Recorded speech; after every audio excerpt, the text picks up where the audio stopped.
ਸਤਿ ਸ਼੍ਰੀ ਅਕਾਲ ਜੀ, ਸਾਰਿਆਂ ਦਾ ਸਵਾਗਤ ਹੈ ਦੇਸ਼ ਪ੍ਰਦੇਸ਼ ਲਾਈਵ ਪ੍ਰੋਗਰਾਮ ਲੈ ਕੇ। ਮੈਂ ਕਵਿਤਾ ਸਿੰਘ ਹਾਜ਼ਰ ਤੇ ਨਾਲ ਹੀ ਸਾਡੇ ਆਸ ਤੇ ਸਟੱਡੀ ਵੀਜ਼ਾ ਐਕਸਪਰਟ ਜੀ ICCRC ਮੈਂਬਰ ਹੈਗੇ ਨੇ ਪਾਇਨੀਅਰ ਇਮੀਗ੍ਰੇਸ਼ਨ ਤੋਂ ਡਾਕਟਰ ਰਵੀ ਗਰਗ। ਅਕਸਰ ਅਸੀਂ ਇਹਨਾਂ ਦੇ ਨਾਲ ਜੀ ਸ਼ੋਅ ਕੀਤੇ ਹੈਗੇ ਨੇ, ਕੈਨੇਡਾ ਦੇ ਵਿੱਚ ਸੀਗੇ ਉਦੋਂ ਵੀ ਅਸੀਂ ਸਕਾਈਪ ਦੇ ਥਰੂ ਜਿਹੜੀ ਇਨਫੋਰਮੇਸ਼ਨ ਹੈਗੀ ਹਮੇਸ਼ਾ ਸਾਡੇ ਦਰਸ਼ਕਾਂ ਦੇ ਨਾਲ ਵਿਦਿਆਰਥੀਆਂ ਦੇ ਨਾਲ ਡਿਸਕਸ ਕੀਤੀ ਹੈ ਤੇ ਅੱਜ ਸਾਡੇ ਨਾਲ ਸਟੂਡੀਓ ਦੇ ਵਿੱਚ ਮੌਜੂਦ ਨੇ ਜੀ doctor Ravi Garg ICCRC member. So ICCRC member ਹੁਣ ਤਾਂ ਸਾਡੇ ਦਰਸ਼ਕਾਂ ਨੂੰ ਵਿਦਿਆਰਥੀਆਂ ਨੂੰ ਵੀ ਪਤਾ ਹੋਣਾ ਚਾਹੀਦਾ ਜੀ ਕਿ ਕੈਨੇਡਾ ਗਵਰਨਮੈਂਟ ਤੇ ਐਮਬੈਸੀ ਤੋਂ ਮਨਜ਼ੂਰਸ਼ੁਦਾ ਇਮੀਗ੍ਰੇਸ਼ਨ ਲਾਇਰਸ ਹੁੰਦੇ ਨੇ ਜੀ, ਇਮੀਗ੍ਰੇਸ਼ਨ ਕੰਸਲਟੈਂਟਸ ਹੁੰਦੇ ਨੇ ਜੋ ਤੁਹਾਡੀ ਮਦਦ ਕਰਦੇ ਨੇ ਕਿ ਫਾਈਲ ਕਿੱਦਾਂ ਲੱਗਦੀ ਹੈ, ਕਿੱਦਾਂ ਵੀਜ਼ਾ ਲਿੱਤਾ ਜਾ ਸਕਦਾ ਹੈ, ਕਿੱਦਾਂ ਦੀਆਂ ਪ੍ਰੋਫਾਈਲਸ ਨੂੰ ਵੀਜ਼ਾ ਮਿਲਦੇ ਨੇ। ਸਪੈਸ਼ਲੀ ਅੱਜ ਕੈਨੇਡਾ ਦੀ ਹੀ ਗੱਲ ਕਰਾਂਗੇ। ਸਰ ਸਤਿ ਸ਼੍ਰੀ ਅਕਾਲ ਜੀ, ਸਵਾਗਤ ਹੈ। ਕਵਿਤਾ ਜੀ ਸ਼ੋਅ 'ਤੇ ਸੱਦਾ ਦੇਣ ਲਈ ਬਹੁਤ ਬਹੁਤ ਧੰਨਵਾਦ ਤੇ ਸਾਰੇ ਦਰਸ਼ਕਾਂ ਨੂੰ ਮੇਰੀ ਪਿਆਰ ਭਰੀ ਸਤਿ ਸ਼੍ਰੀ ਅਕਾਲ।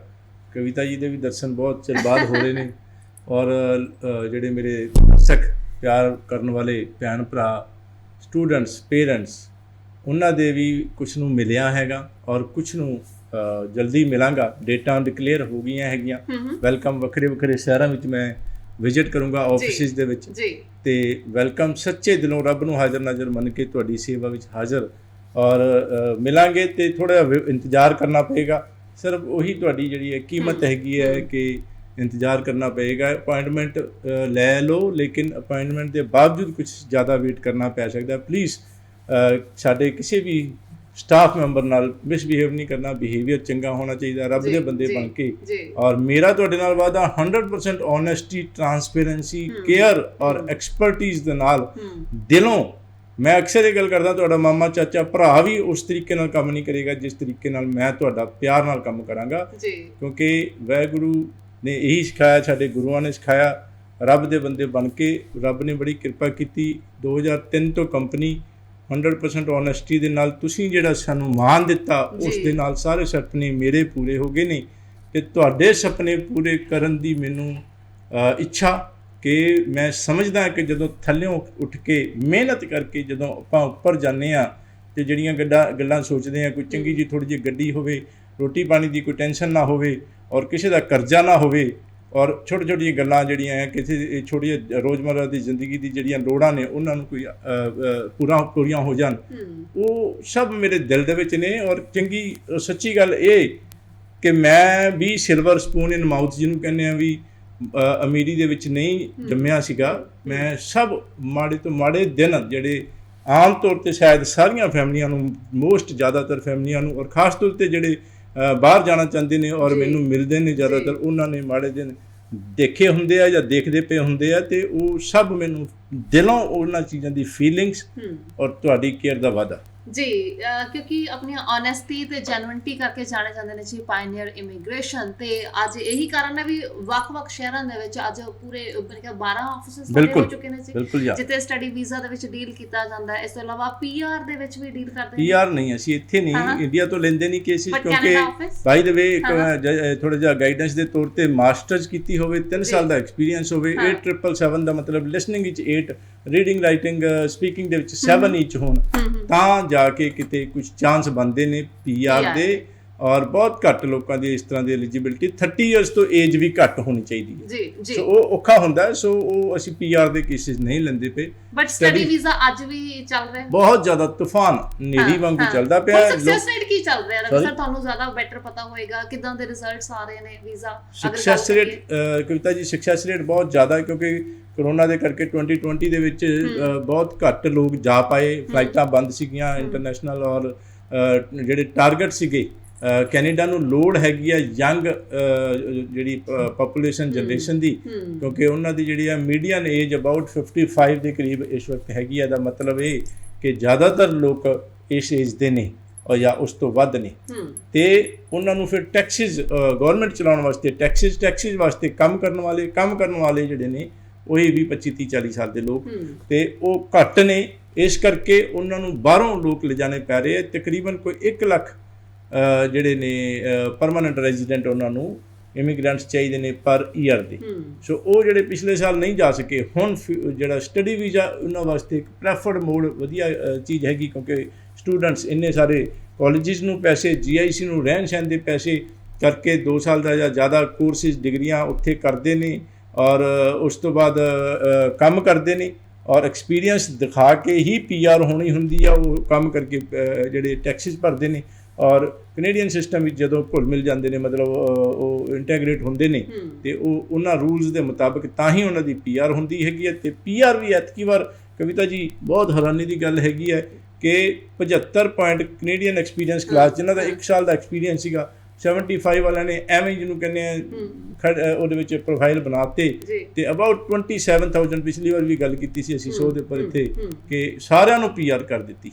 ਔਰ ਹੁਣ ਵੀ ਜਿਹੜਾ ਹੈਗਾ ਇੰਟੈਂਸ਼ਨ ਪਤਾ ਲੱਗਦੀ ਹੈ ਕਿ ਸਾਰਿਆਂ ਦੀ ਪੀਆਰ ਹੋਣੀ ਹੈਗੀ ਆ। ਪੀਆਰ ਉਹ ਦੇਣਾ ਚਾਹੁੰਦੇ ਨੇ ਕੈਨੇਡੀਅਨ ਗੌਰਮੈਂਟ ਜਿਹੜੀ ਹੈ, ਔਰ ਜਿਹਨੂੰ ਕਹਿੰਦੇ ਆ ਓਪਨ ਹੈਂਡਸ ਦੇ ਨਾਲ, ਬਿਲਕੁਲ ਖੁੱਲ੍ਹੇ ਹੱਥਾਂ ਦੇ ਨਾਲ, ਬਹੁਤ ਹੀ ਲਿਬਰਲ ਹੋ ਕੇ। ਸਟੂਡੈਂਟ ਵੀਜ਼ਾ ਦਾ ਬਹੁਤ high success rate, low marks, gap ਵੀ ਹੋਵੇ, ਬੈਂਡ ਵੀ ਓਵਰਆਲ 6 ਨਾਟ ਲੈਸ ਦੈਨ 5.5।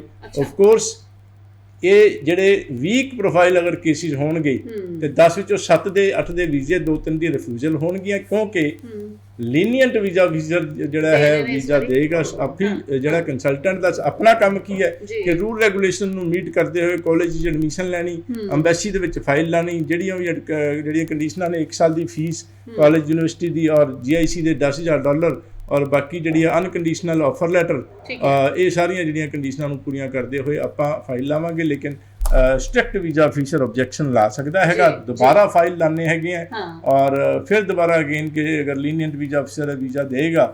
ਲੇਕਿਨ ਕਵਿਤਾ ਜੀ ਛੋਟੇ ਜਿਹੜੇ ਐਕਸਪਰਟੀਜ਼ ਤਾਂ ਡੈਫੀਨੇਟਲੀ ਮੈਟਰ ਕਰਦੀ ਹੈ। 2003 ਤੋਂ ਐਕਸਪੀਰੀਅੰਸ ਨੂੰ ਦੇਖਦੇ ਹੋਏ ਬੜੇ ਸਾਰੇ ਬਾਹਰੋਂ 2-2, 4-4, 5-5 ਰਿਫਿਊਜ਼ਲਾਂ ਲੈ ਕੇ ਆਉਂਦੇ ਨੇ ਤੇ ਮੈਂ ਹੈਰਾਨ ਹੁੰਦਾ ਹੈਗਾ ਕਿ ਗ੍ਰੈਜੂਏਟ ਮਾਸਟਰਸ ਬੰਦੇ ਨੂੰ ਪੋਸਟ ਸੈਕੰਡਰੀ ਪ੍ਰੋਗਰਾਮ ਦੇ ਦਿੱਤੇ ਜਾਂਦੇ ਨੇ ਔਰ ਕੰਡੀਸ਼ਨਲ ਜਿਹੜੀ ਆ ਆਫਰ ਲੈਟਰ ਐਮਬੈਸੀ ਨੂੰ ਲਾ ਦਿੱਤੀ ਜਾਂਦੀ। ਮਤਲਬ ਇਹੋ ਜਿਹੀਆਂ ਗਲਤੀਆਂ, ਜਿਹੜਾ ਤੁਸੀਂ ਮੰਨ ਲਓ +2 ਕਾਮਰਸ ਕੀਤਾ, ਬਿਜ਼ਨਸ ਅਕਾਊਂਟੈਂਸੀ ਕੀਤੀ, ਅਕਾਊਂਟੈਂਸੀ ਦੇ ਵਿੱਚ 100 ਵਿੱਚੋਂ 35 ਨੰਬਰ ਨੇ ਤੇ ਅਕਾਊਂਟੈਂਸੀ ਦਾ ਅੱਗੇ ਕੋਰਸ ਦੇ ਦਿੱਤਾ ਜਿਹਦੇ 'ਚ ਮਾਰਕਸ ਹੀ ਬਹੁਤ ਲੋ ਸੀ। ਤੇ ਬੰਦਾ ਕਹਿੰਦੇ ਕਿ ਜੀ ਜਿਹੜਾ ਇਮੀਗ੍ਰੇਸ਼ਨ ਅਫਸਰ ਸੋਚਦਾ ਹੈ ਕਿ ਹਾਇਰ ਲੈਵਲ ਦਾ ਕੋਰਸ ਅਕਾਊਂਟੈਂਸੀ ਦਾ ਕਿਵੇਂ ਬੱਚਾ ਪਾਸ ਕਰੂਗਾ, ਜਿਹੜਾ ਕਿ ਇੱਥੇ ਇੰਡੀਆ 'ਚ ਰਹਿ ਕੇ 100 ਵਿੱਚੋਂ 35 ਨੰਬਰ ਲਏ ਦਾ ਮਤਲਬ 50 ਵੀ ਨਹੀਂ ਲਏ।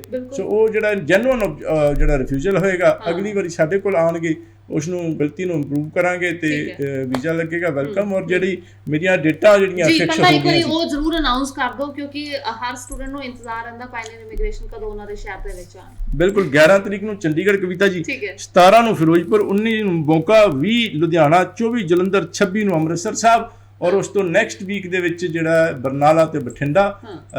ਮੈਂ ਆਪ ਮਿਲ ਕੇ ਸਾਰੀ ਜਿਹੜੇ ਕੇਸਿਸ ਨੂੰ ਦੇਖੂੰਗਾ। ਲੇਕਿਨ ਪਲੀਜ਼ ਆਪਣੇ ਕੁਐਸਚਨਸ ਲਿਖ ਕੇ ਲਿਆਣੇ ਨੇ, ਘੱਟ ਤੋਂ ਘੱਟ ਟਾਈਮ ਲੈਣਾ ਹੈ ਕਿਉਂਕਿ ਆਪਾਂ ਰਸ ਵੀ ਨਹੀਂ ਜ਼ਿਆਦਾ ਕਰ ਸਕਦੇ ਅੱਜ ਕੱਲ੍ਹ ਕਰੋਨਾ ਦਾ ਟਾਈਮ ਬਚ ਕੇ। ਕਰੋਨਾ ਦੇ ਸਾਰੇ ਨਿਯਮ, ਜਿਹੜਾ ਮਾਸਕ ਔਰ ਡਿਸਟੈਂਸਿੰਗ ਔਰ ਜਿਹੜਾ ਸੈਨੀਟਾਈਜ਼ਰ ਯੂਜ਼ ਕਰਦੇ ਹੋਏ ਬੜਾ ਧਿਆਨ ਰੱਖ ਕੇ ਵੈਲਕਮ ਜੀ। ਸੋ ਰਵੀ ਸਰ, ਇਹ ਸੈਮੀਨਾਰਸ ਜਿਹੜੇ ਹੈਗੇ ਨੇ ਐਜੂਕੇਸ਼ਨ ਫੇਅਰ ਤੁਹਾਡੇ ਹੋਣਗੇ ਸਿਰਫ ਕੈਨੇਡਾ ਨੂੰ ਲੈ ਕੇ ਨੇ ਜਾਂ ਫਿਰ ਬਾਕੀ ਕੰਟਰੀਜ਼ ਦੇ ਬਾਰੇ ਵੀ ਡਿਸਕਸ ਕੀਤਾ ਜਾਏਗਾ? ਕਵਿਤਾ ਜੀ ਡਿਸਕਸ ਜ਼ਰੂਰ ਕਰਾਂਗੇ ਬਾਕੀ ਕੰਟਰੀਜ਼ ਨੂੰ ਲੈ ਕੇ, ਲੇਕਿਨ ਅੱਜ ਦੀ ਗੱਲ ਕਰੀਏ ਤੇ ਆਸਟ੍ਰੇਲੀਆ ਵੱਲੋਂ ਤਕਰੀਬਨ ਬੰਦ ਹੈ ਸਟੱਡੀ ਵੀਜ਼ਾ ਔਰ ਨਿਊਜ਼ੀਲੈਂਡ ਵੱਲੋਂ ਜਿਹੜਾ ਸੀਗਾ ਇਹ ਮਾਰਚ ਤੱਕ ਇਹਨਾਂ ਨੇ ਬੰਦ ਕੀਤਾ ਸੀਗਾ, 3 ਮਹੀਨੇ ਦੀ ਹੋਰ ਐਕਸਟੈਂਸ਼ਨ ਕਰਾ ਦਿੱਤੀ, ਜੂਨ ਤੱਕ ਬੰਦ ਕਰ ਦਿੱਤਾ। ਸੋ ਉਹਦੇ ਵਿੱਚ ਜਿਹੜੇ ਚਾਂਸਿਸ ਜਿਹੜੇ ਦਿੱਕਤ ਵਾਲੇ ਨੇ, ਲੇਕਿਨ UK ਵੀ ਅਸੀਂ ਡੀਲ ਕਰਾਂਗੇ, ਹੋਰ ਕੰਟਰੀਜ਼ ਵੀ ਡੀਲ ਕਰਾਂਗੇ, ਵੈਲਕਮ ਹੈਗਾ। ਲੇਕਿਨ ਜ਼ਿਆਦਾ ਜਿਹੜਾ ਇਸ ਵਕਤ ਜਿਸ ਤਰ੍ਹਾਂ ਆਪਣੀ ਗੱਲ ਚੱਲੀ ਓਪਨ ਹੈਂਡਡਲੀ, ਜਿਹੜਾ ਜ਼ਿਆਦਾ ਇਸ ਵਕਤ ਖੁੱਲ੍ਹਾ ਹੈਗਾ, ਜਿਹੜਾ ਕਿ ਆਲਮੋਸਟ ਹਰ ਇੱਕ ਨੂੰ ਵੀਜ਼ਾ ਦੇ ਰਿਹਾ ਹੈਗਾ, ਬਹੁਤ ਜ਼ਿਆਦਾ ਹਾਈ ਸਕਸੈਸ ਰੇਟ 90-95% ਦੇ ਕਰੀਬ, ਉਹ ਕੈਨੇਡਾ ਹੈਗਾ। ਔਰ ਜ਼ਿਆਦਾ ਕੁਐਰੀਜ਼ ਵੀ ਜਿਹੜੀਆਂ ਹਰ ਬੰਦਾ ਜਿਹੜਾ ਗੱਲ ਕਰਦਾ ਕੈਨੇਡਾ ਜਾਣ ਬਾਰੇ ਹੀ ਗੱਲ ਕਰਦਾ ਤੇ ਵੈਲਕਮ। ਤੇ ਰਿਫਿਊਜ਼ਲ ਦੀ ਗੱਲ ਕੀਤੀ ਸੀ, ਰਿਫਿਊਜ਼ਲ ਵਾਲੇ ਵੀ ਆ ਜਾਣ, ਪਿਛਲੀ ਆਫਰ ਲੈਟਰ, ਰਿਫਿਊਜ਼ਲ ਲੈਟਰ, ਆਪਣੇ ਸਾਰੇ ਡਾਕੂਮੈਂਟਸ ਪ੍ਰੋਪਰਲੀ ਸਾਰੇ ਲੈ ਕੇ ਆਉਣ। ਅੱਧੇ ਡਾਕੂਮੈਂਟ ਲਾਉਂਗੇ, ਅਸੀਂ ਚੈੱਕ ਕਰਾਂਗੇ, ਟਾਈਮ ਵੀ ਵੇਸਟ ਹੋਏਗਾ, ਫਿਰ ਤੁਹਾਨੂੰ ਕਹਾਂਗੇ ਅਗਲੀ ਵਾਰੀ ਆਏ ਜੇ। ਔਰ ਮੈਨੂੰ ਮਿਲਣ ਵਾਸਤੇ ਡੈਫੀਨੇਟਲੀ ਹੁਣ ਜਿਹੜਾ ਹੈਗਾ ਉਹ ਨੈਚੁਰਲੀ ਵੇਟ ਕਰਨਾ ਪੈਂਦਾ ਹੈਗਾ ਮੇਰੇ ਭਰਾਵਾਂ ਨੂੰ, ਤੇ ਉਹ ਜਿਹੜਾ ਇਸ ਤਰ੍ਹਾਂ ਦੀ ਇੱਕ ਵਾਰੀ ਮੌਕਾ ਖੁੰਝ ਜਾਏਗਾ, ਦੁਬਾਰਾ ਫਿਰ ਤੁਹਾਨੂੰ ਵੇਟ ਕਰਨਾ ਪਏਗਾ, ਔਖਾ ਹੋਏਗਾ।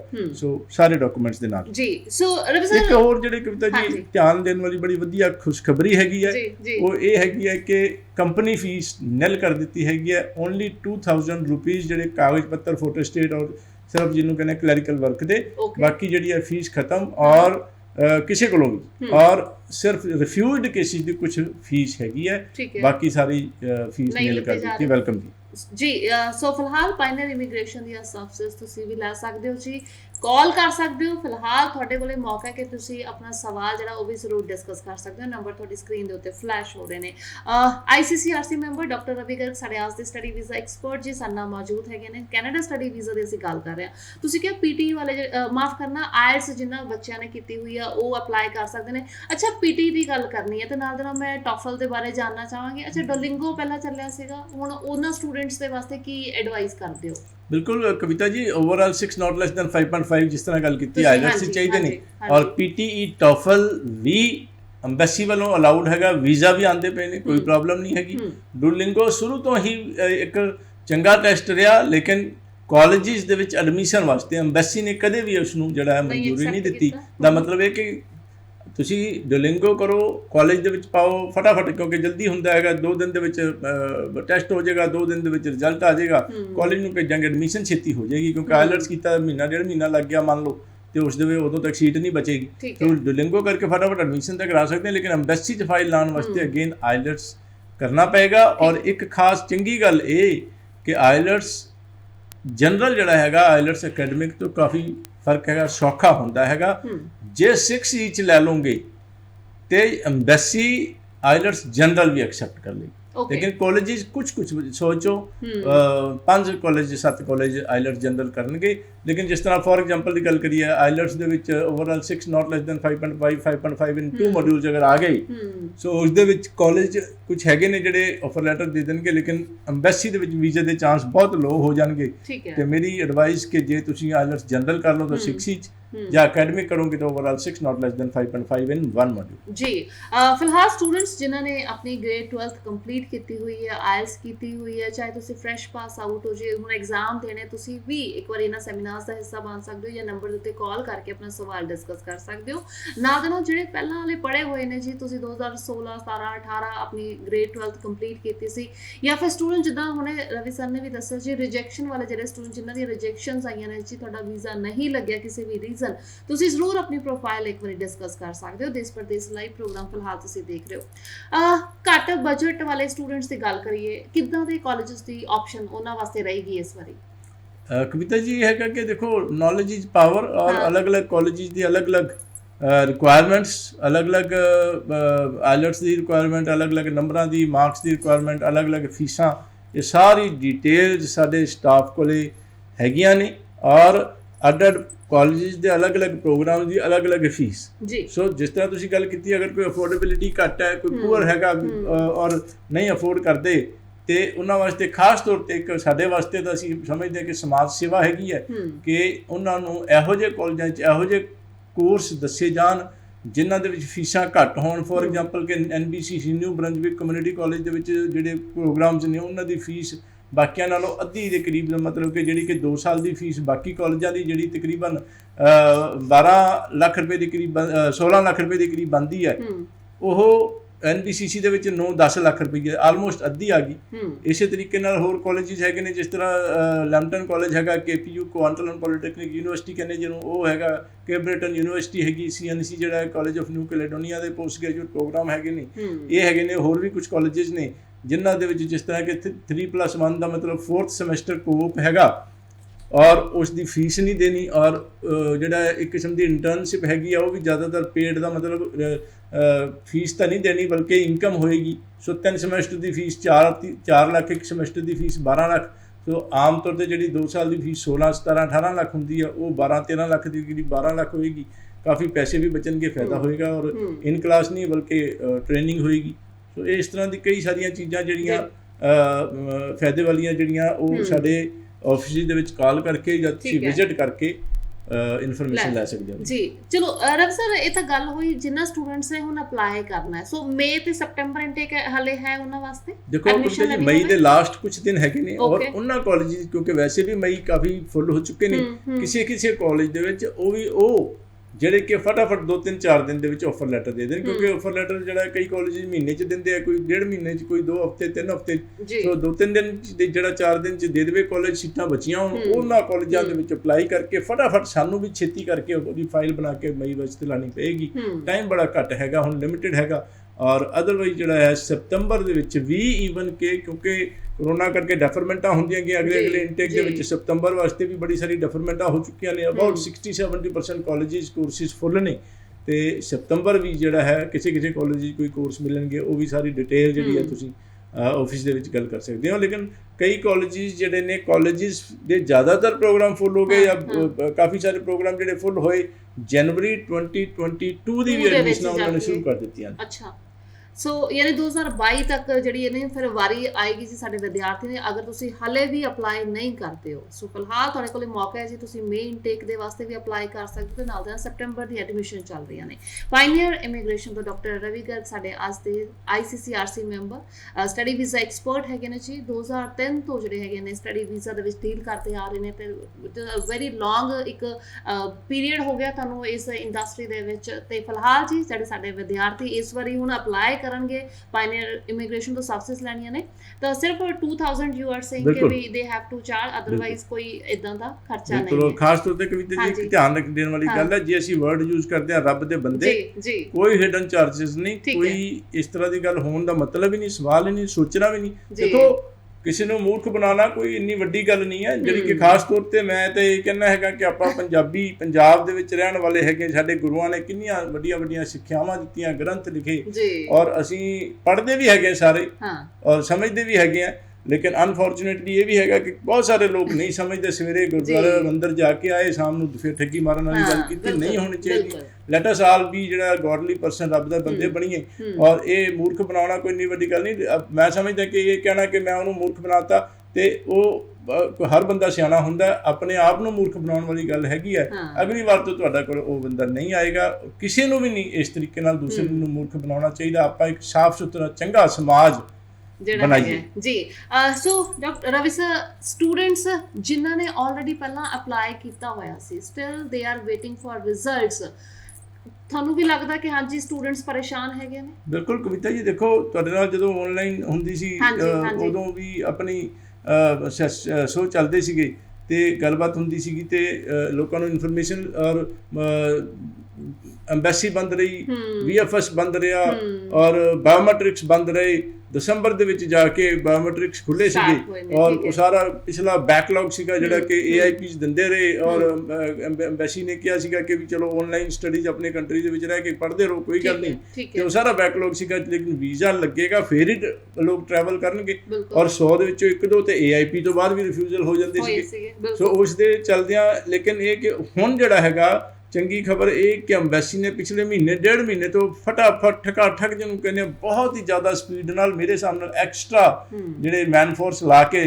ਤੇ ਜ਼ਿਆਦਾ ਜਿਹੜੇ ਹੈ ਫਟਾਫਟ ਵੀਜ਼ੇ ਲਗਵਾ ਕੇ 2-ਵੇ ਕੋਰੀਅਰ ਦੇ ਰਾਹੀਂ ਈਵਨ ਕਿ ਵੀਜ਼ਾ ਲੱਗ ਕੇ ਆ ਰਹੇ ਨੇ ਬਹੁਤ ਜ਼ਿਆਦਾ ਤਾਦਾਦ ਦੇ ਵਿੱਚ। ਪਿਛਲਾ ਜ਼ਿਆਦਾਤਰ ਬੈਕਲੌਗ ਕਲੀਅਰ ਹੋ ਗਿਆ। ਔਰ ਦੇਖੋ ਬੜੀ ਖੁਸ਼ਖਬਰੀ ਹੈਗੀ ਹੈ ਕਿ ਸਾਡੇ ਰੀਸੈਂਟਲੀ ਕਈ ਵੀਜ਼ੇ 6 ਦਿਨਾਂ ਦੇ ਵਿੱਚ, ਵਿਦਿਨ 1 ਵੀਕ ਆਏ ਨੇ। ਕੁਝ ਵੀਜ਼ੇ 5 ਦਿਨ ਵਿੱਚ, ਕੁਝ ਵੀਜ਼ੇ 6 ਦਿਨ ਦੇ ਵਿੱਚ। ਜਿਸ ਤਰ੍ਹਾਂ ਅੱਜ ਫਾਈਲ ਲਾਈ, 6 ਦਿਨ ਬਾਅਦ ਉਹਨਾਂ ਦੀ ਪਾਸਪੋਰਟ ਰਿਕੁਐਸਟ ਆ ਗਈ, ਦਾ ਮਤਲਬ ਉਹਨਾਂ ਨੇ ਕਹਿਤਾ ਵੀ ਵੀਜ਼ਾ ਦੇ ਦਾਂਗੇ, ਤੁਸੀਂ ਪਾਸਪੋਰਟ ਭੇਜੋ। ਤੇ ਨੈਚੁਰਲ 5-7 ਦਿਨ ਦੇ ਵਿੱਚ ਹੋਰ ਜਿਹੜਾ ਅਸੀਂ ਪਾਸਪੋਰਟ ਭੇਜਾਂਗੇ, ਵੀਜ਼ਾ ਲੱਗ ਕੇ ਆ ਜਾਏਗਾ। 5-6 ਦਿਨਾਂ ਵਿੱਚ ਰਿਜ਼ਲਟ ਦਾ ਮਤਲਬ ਜਿਹੜਾ ਪੁਰਾਣੇ ਚੰਗੇ ਦਿਨ ਸੀਗੇ ਵਾਪਸ ਆ ਗਏ ਜੀ। ਗ੍ਰੇਟ। ਸੋ ਫਿਲਹਾਲ ਜੀ ਸਟੂਡੈਂਟ ਦਾ ਰਿਜ਼ਲਟ ਜ਼ਰੂਰ ਆਏਗਾ ਜੀ ਜਿਨ੍ਹਾਂ ਨੇ ਆਲਰੇਡੀ ਅਪਲਾਈ ਕੀਤਾ। ਲੇਕਿਨ ਕਵਿਤਾ ਜੀ ਸੌਰੀ ਕੱਟ ਰਹੇ ਗੱਲ, ਜਿਨ੍ਹਾਂ ਦੀ ਕੋਈ ਪੈਂਡਿੰਗ ਰਹਿ ਗਏ ਨੇ ਕੋਈ ਕਿਸੇ ਵਜ੍ਹਾ ਕਰਕੇ, ਕੰਸਲਟੈਂਟ ਚਾਹੇ ਸਾਡੇ ਕੇਸ ਨੇ ਜਾਂ ਕਿਸੇ ਹੋਰ ਦੇ ਨੇ, ਕੰਸਲਟੈਂਟਸ ਦਾ ਫਰਜ਼ ਹੈ ਉਹ ਐਮਬੈਸੀ ਨਾਲ ਰਾਬਤਾ ਕਾਇਮ ਕਰਕੇ ਉਹਨਾਂ ਨੂੰ ਰਿਮਾਈਂਡਰ ਭੇਜ ਰਹੇ ਹੈਗੇ ਆ। ਤੇ I hope they should get their results very soon, ਕਿ they don't need to be panic, ਕੋਈ ਚਿੰਤਾ ਦੀ ਟੈਨਸ਼ਨ ਦੀ ਜ਼ਰੂਰਤ ਨਹੀਂ ਹੈ। ਠੀਕ, ਆਨਲਾਈਨ ਕਲਾਸਿਸ ਲਗਾਉਂਦੇ ਰਹਿਣ ਸਟੂਡੈਂਟਸ। ਬਿਲਕੁਲ ਆਨਲਾਈਨ ਕਲਾਸਿਸ ਤਾਂ ਕਵਿਤਾ ਜੀ ਚੰਗੀ ਖਬਰ ਇਹ ਹੈਗੀ ਕਿ ਪਹਿਲਾਂ 50% ਜਿਹੜਾ ਕੋਰਸ ਹੈ ਬਾਹਰੋਂ ਬੈਠ ਕੇ ਆਨਲਾਈਨ ਕਰ ਸਕਦੇ ਸੀ, ਅਲਾਉਡ ਸੀਗਾ, ਇਸ ਤੋਂ ਜ਼ਿਆਦਾ ਨਹੀਂ। ਜਿਹੜਾ ਕਿ ਹਾਲੇ ਕਰੋਨਾ ਚੱਲਦਾ ਪਿਆ, ਹਾਲੇ ਕੰਟੀਨਿਊ ਹੋ ਰਿਹਾ ਹੈਗਾ, ਬੰਦ ਨਹੀਂ ਹੋਇਆ, ਇਸ ਕਰਕੇ ਕੈਨੇਡਾ ਐਮਬੈਸੀ ਨੇ 100% ਕੋਰਸ ਵੀ ਅਲਾਉ ਕਰ ਦਿੱਤਾ, ਭਾਵੇਂ ਸਾਰੇ ਦਾ ਸਾਰਾ 2 ਸਾਲ ਦਾ ਕੋਰਸ ਹੈ ਤੇ ਸਾਰੇ ਦਾ ਸਾਰਾ ਭਾਵੇਂ ਕਿਸੇ ਵੀ ਕੰਟਰੀ 'ਚ ਕੈਨੇਡਾ ਤੋਂ ਬਾਹਰ ਬੈਠ ਕੇ ਆਨਲਾਈਨ, ਭਾਵੇਂ ਜਾਂ ਕੈਨੇਡਾ ਦੇ ਅੰਦਰ ਬੈਠ ਕੇ ਆਨਲਾਈਨ ਕਰਦੇ ਪਿਓ, ਸਾਰੇ ਦਾ ਸਾਰਾ ਕੋਰਸ ਪੂਰਾ ਕਰ ਲਿਆ ਤੇ ਤੁਹਾਨੂੰ ਜਿਹੜੀ ਡਿਪਲੋਮਾ ਵਗੈਰਾ ਮਿਲ ਗਿਆ, ਤੇ ਜਿਹੜਾ 2 ਸਾਲ ਤੋਂ ਬਾਅਦ 3 ਸਾਲ ਦਾ, ਔਰ 1 ਸਾਲ ਤੋਂ ਬਾਅਦ 1 ਸਾਲ ਦਾ ਵਰਕ ਪਰਮਿਟ ਮਿਲੇਗਾ। ਲੇਕਿਨ ਆਫ ਕੋਰਸ ਅਸੀਂ ਸਲਾਹ ਜ਼ਰੂਰ ਦਿੰਦੇ ਕਿ 1 ਸਾਲ ਦੇ ਕੋਰਸ ਤੋਂ ਬਾਅਦ 1 ਸਾਲ ਦਾ ਵਰਕ ਪਰਮਿਟ ਨਹੀਂ ਲੈਣਾ ਚਾਹੀਦਾ, ਜਾਂ ਤਾਂ 1 ਸਾਲ ਦੇ 2 ਕੋਰਸ, ਜਾਂ 2 ਸਾਲ ਦਾ 1 ਕੋਰਸ ਕਰਕੇ 3 ਸਾਲ ਦਾ ਵਰਕ ਪਰਮਿਟ ਲਵਾਂਗੇ। 1 ਸਾਲ ਦੀ ਜਿਹਨਾਂ ਦੀ ਕੋਰਸ ਦੀ ਐਡਮਿਸ਼ਨ ਹੈਗੀ ਆ ਉਹ ਸਾਨੂੰ ਕੰਟੈਕਟ ਕਰ ਲੈਣ, ਭਾਵੇਂ ਕੈਨੇਡਾ 'ਚ ਬੈਠੇ ਨੇ, ਕੈਨੇਡਾ 'ਚ ਵੀ ਆਫਿਸ ਨੇ ਸੈਸਕਾਟੂਨ ਤੇ ਬਰੈਂਪਟਨ ਦੇ ਵਿੱਚ, ਜਾਂ ਇੰਡੀਆ 'ਚ 1 ਸਾਲ ਦਾ ਕੋਰਸ ਪੂਰਾ ਕੀਤਾ ਉਹ ਵੀ ਸਾਨੂੰ ਕੰਟੈਕਟ ਕਰ ਲੈਣ। ਤੇ 1 ਸਾਲ ਦਾ ਹੋਰ ਕੋਰਸ ਲੈ ਕੇ ਐਡਮਿਸ਼ਨ ਕਰਾ ਕੇ ਸਟੱਡੀ ਪਰਮਿਟ ਐਕਸਟੈਂਸ਼ਨ ਕਰਾਂਗੇ ਔਰ ਉਸ ਦੇ ਨਾਲ ਆਪਾਂ 3 ਸਾਲ ਦਾ ਵਰਕ ਜੀ ਸੋ ਕਾਫੀ ਇਨਫੋਰਮੇਸ਼ਨ ਜੀ ਅੱਜ ਦੇ ਸ਼ੋਅ ਦੇ ਵਿੱਚ ਵੀ ਸਾਡੇ ਅੱਜ ਦੇ ਸਟੱਡੀ ਵੀਜ਼ਾ ਐਕਸਪਰਟ ਦੇ ਵੱਲੋਂ। ਸੋ ਬਹੁਤ ਬਹੁਤ ਸ਼ੁਕਰੀਆ ਸਰ, ਧੰਨਵਾਦ ਜੀ। ਬਹੁਤ ਬਹੁਤ ਧੰਨਵਾਦ ਜੀ, ਸਤਿ ਸ਼੍ਰੀ ਅਕਾਲ। ਸੋ ਇਸੇ ਦੇ ਨਾਲ ਮੈਨੂੰ ਦਿਓ ਇਜਾਜ਼ਤ, ਅਗਲੀ ਵਾਰੀ ਫਿਰ ਮੁਲਾਕਾਤ ਕਰਾਂਗੇ। ਦੇਸ਼ ਪ੍ਰਦੇਸ਼ ਲਾਈਵ ਪ੍ਰੋਗਰਾਮ ਵੇਖਦੇ ਰਹਿ ਕਰੋ ਤੇ ਨਾਲ ਹੀ ਸਾਡਾ YouTube ਚੈਨਲ ਜੀ ਸਬਸਕ੍ਰਾਈਬ ਕਰਦੇ ਰਹੋ। ਹਰ ਰੋਜ਼ ਦੁਪਹਿਰੇ 2 ਵਜੇ ਅਸੀਂ ਉੱਥੇ ਵੀ ਹਾਜ਼ਰ ਹੋਵਾਂਗੇ ਤੁਹਾਡੇ ਵਾਸਤੇ, ਜਿੱਥੇ ਅਸੀਂ ਸੁਣਾਂਗੇ ਜੀ ਤੁਹਾਡੀਆਂ ਪ੍ਰੋਫਾਈਲਸ, ਡਿਸਕਸ ਕਰਾਂਗੇ ਤੁਹਾਡੇ ਸਵਾਲ। ਤਦ ਤੱਕ ਆਪਣਾ ਖਿਆਲ ਰੱਖੋ। ਸਤਿ ਸ਼੍ਰੀ ਅਕਾਲ।